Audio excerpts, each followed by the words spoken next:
Anda masih di Sindo Malam bersama saya Aya Nufus. Pemirsa, kapal milik Basarnas Kota Ternate mengalami kecelakaan di perairan Obat Tidore, Maluku Utara. Akibatnya 5 penumpang luka-luka, 3 orang meninggal dan 1 orang dinyatakan hilang.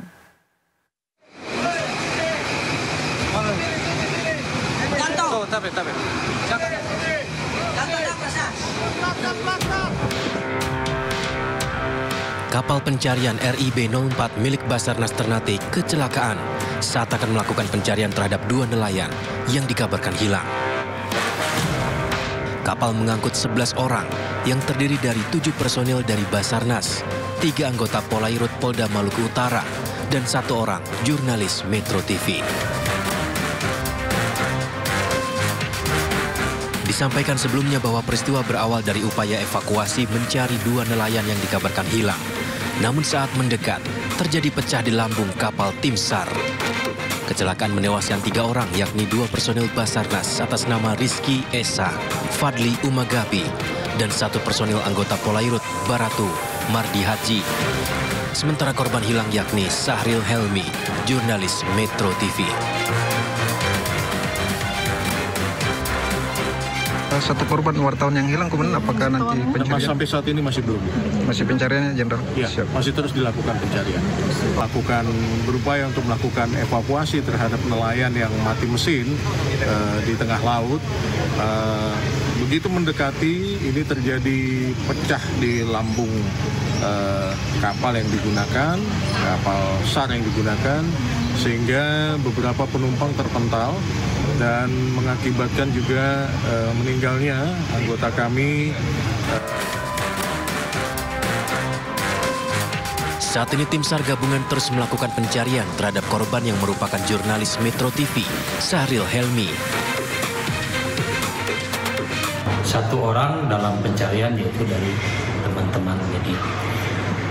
Korban selamat ada 7 orang, 3 orang dinyatakan meninggal dunia, 2 orang dari personil kami, kantor pencarian pertolongan Ternate, 1 orang dari personil dinas Polairut Polda Maluku Utara. Atas perintah Mabes Polri dan usulan Kapolda, gugurnya 1 personil anggota Polairut Baratu Mardi Haji mendapat kenaikan pangkat luar biasa menjadi Baraka. Sementara itu sejumlah korban selamat sudah mendapat perawatan di rumah sakit. Dari Ternate, Maluku Utara, Ismail Sangaji, iNews melaporkan.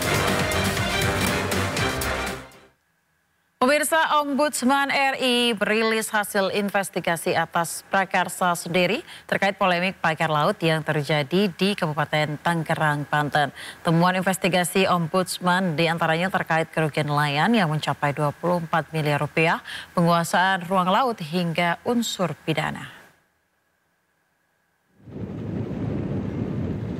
Ombudsman mendapatkan informasi 28 November dan 2 Desember 2024 terkait keberadaan pagar laut yang merugikan para nelayan dari sisi perekonomian. Laporan Ombudsman Provinsi Banten terkait investigasi sejak 19 Desember 2024 menyebut nelayan menderita kerugian hingga 24 miliar rupiah.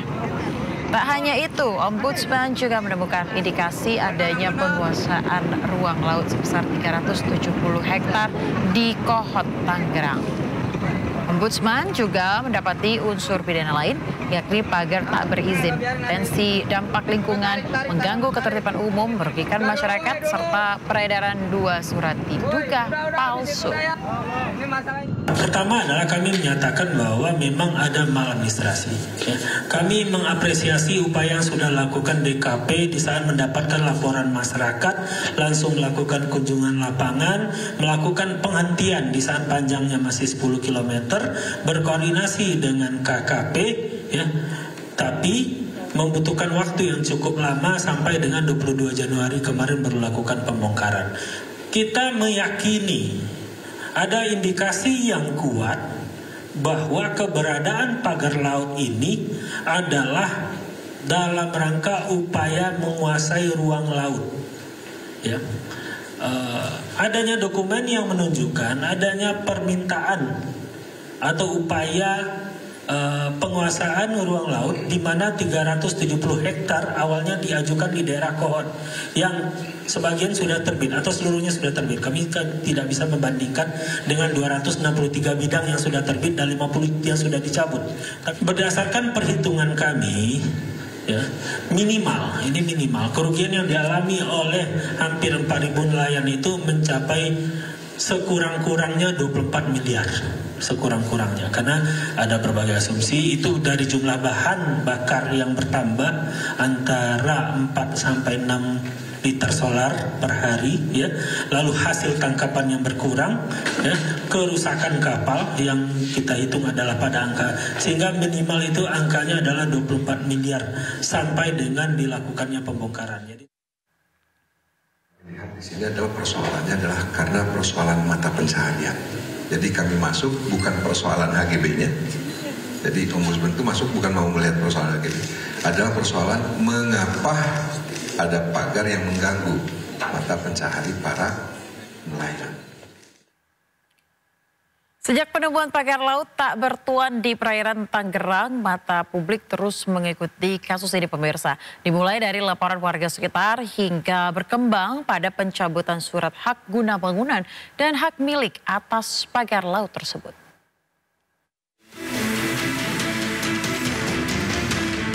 Polemik pagar laut sepanjang 30 km lebih di perairan Tangerang, Banten terus berlarut.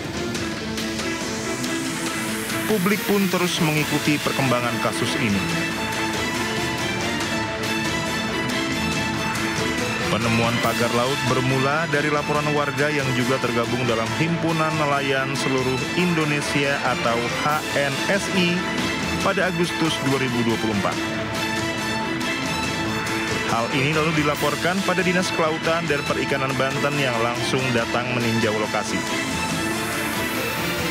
Saat itu panjang pagar laut baru mencapai sekitar 7 km.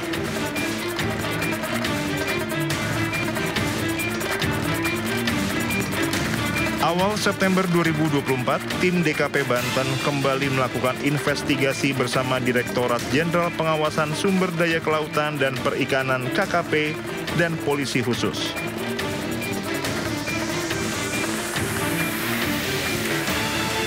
Beberapa minggu kemudian, DKP Banten melakukan patroli laut bersama TNI Angkatan Laut, Polairut, Satpol PP, Kementerian PUPR, dan HNSI. Hasil patroli mencatat panjang pagar meningkat menjadi 13 km lebih yang melintasi 16 desa di 6 kecamatan.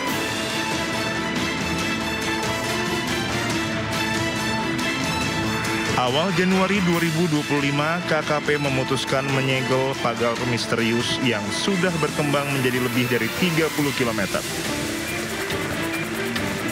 Langkah tegas ini diambil menyusul adanya instruksi Presiden Prabowo Subianto yang meminta KKP hadir dan menangani kasus yang telah meresahkan masyarakat.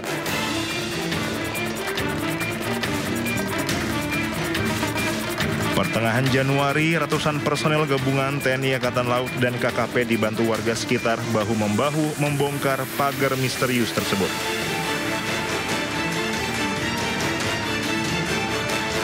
Akhir Januari, Menteri ATR Kepala BPN Nusron Wahid menyatakan pihaknya telah membatalkan 50 sertifikat hak guna bangunan dan hak milik yang terbit di pagar laut tersebut. Nusron juga telah memberikan sanksi berat kepada 8 pejabat ATR BPN yang diduga terlibat dalam penerbitan SHGB dan SHM. Mabes Polri dan Kejaksaan Agung pun mulai menyelidiki kasus ini. Kini publik menanti siapa tersangka di balik kasus pagar laut ini.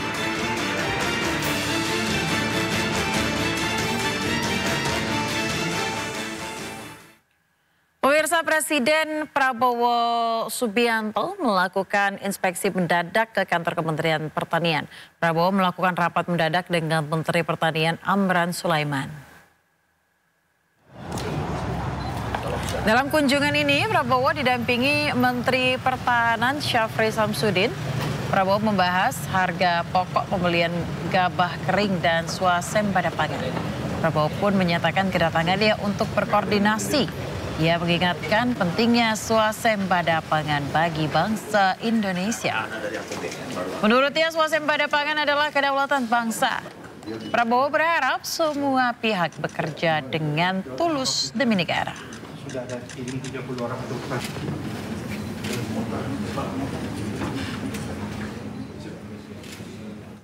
Sebelumnya, pemirsa, Presiden Republik Indonesia Prabowo Subianto melakukan inspeksi mendadak ke dapur umum di Rawamangun, Jakarta Timur. Hal ini dilakukan Presiden untuk meninjau langsung pelaksanaan program makan bergizi gratis. Selain melihat langsung keseluruhan proses produksi makanan, Presiden juga berbincang dengan sejumlah petugas dan juru masak. Presiden juga ikut mengecek menu yang akan dikirimkan ke sekolah-sekolah untuk dinikmati para pelajar.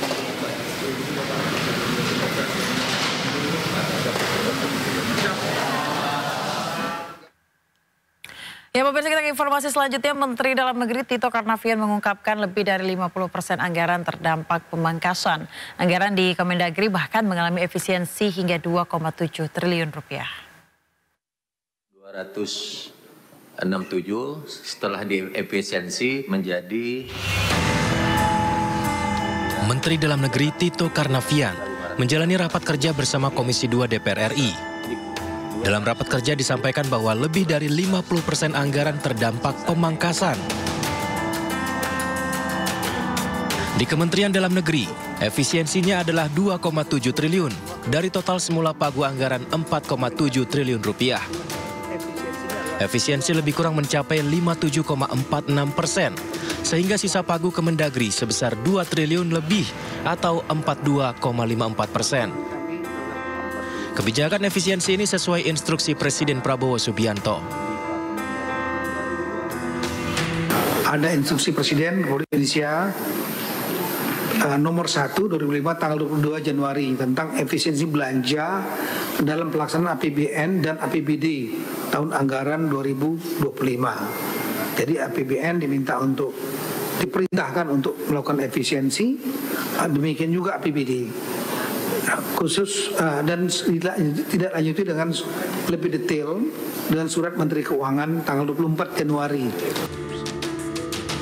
Sesuai SK Menteri Keuangan, ada sejumlah item yang diefisiensikan, yaitu alat kantor 90%, seremonial 56%, rapat dan seminar 45%, kemudian kajian serta analisis 51,5%, diklat dan bimtek 29%, honor kegiatan dan jasa profesi 40%, serta belanja lainnya 59,1%.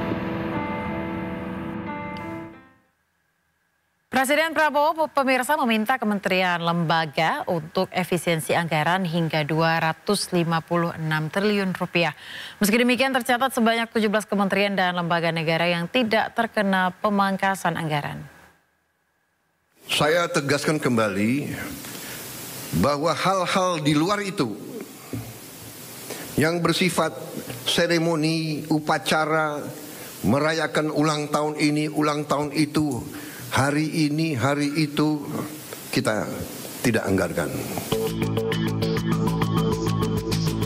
Penghematan anggaran diperlukan untuk membiayai program-program pemerintahan Prabowo Gibran, salah satunya untuk program makan bergizi gratis. Prabowo pun mengeluarkan instruksi Presiden nomor 1 tahun 2025. Perjalanan dinas dikurangi. Saya potong setengah.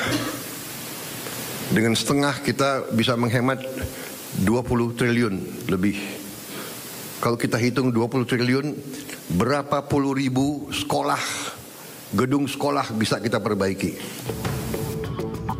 Menteri Keuangan Sri Mulyani pun mengeluarkan surat instruksi untuk pemangkasan anggaran kementerian. Meski efisiensi gencar dilakukan di sejumlah kementerian, namun pemerintah pastikan tidak akan menyentuh belanja pegawai maupun bantuan sosial atau bansos. Saat ini bahkan kami melakukan lagi adjustment agar makin tajam berbagai penyesuaian anggaran di kementerian dan lembaga yang diinstruksikan oleh Bapak Presiden sedang berjalan. Tujuannya agar birokrasi makin efisien dan kegiatan serta penggunaan uang negara APBN betul-betul bisa langsung dinikmati masyarakat. Meski demikian, ada beberapa kementerian dan lembaga yang tidak kena pemangkasan anggaran. Tercatat ada 17 kementerian dan lembaga yang anggarannya tetap utuh, di antaranya Kementerian Koordinator Bidang Politik dan Keamanan dengan anggaran 268,2 miliar rupiah. Kementerian Pertahanan memiliki anggaran 166,2 triliun rupiah. Kementerian Ekonomi Kreatif, Badan Ekonomi Kreatif dengan anggaran 279,6 miliar rupiah.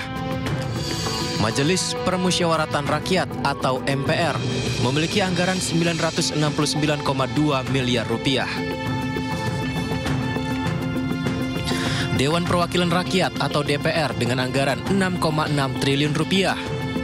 Kepolisian Republik Indonesia dengan anggaran 126,6 triliun rupiah. Komisi Pemberantasan Korupsi atau KPK, anggaran 1,2 triliun rupiah. Badan Pemeriksa Keuangan BPK, anggaran 6,1 triliun rupiah. Mahkamah Agung, anggaran 12,6 triliun rupiah. Kejaksaan Republik Indonesia, 24,2 triliun rupiah. Badan Narkotika Nasional atau BNN memiliki anggaran 2,4 triliun rupiah. Badan Pengawas Keuangan dan Pembangunan atau BPKP memiliki anggaran 2,4 triliun rupiah. Bendahara Umum Negara pagu anggaran 1.932 triliun rupiah. Sementara Badan Intelijen Negara atau BIN memiliki anggaran 7 triliun rupiah. Mahkamah Konstitusi atau MK memiliki anggaran 611,4 miliar rupiah. Pusat Pelaporan dan Analisis Transmisi Keuangan atau PPATK memiliki anggaran 354,5 miliar rupiah.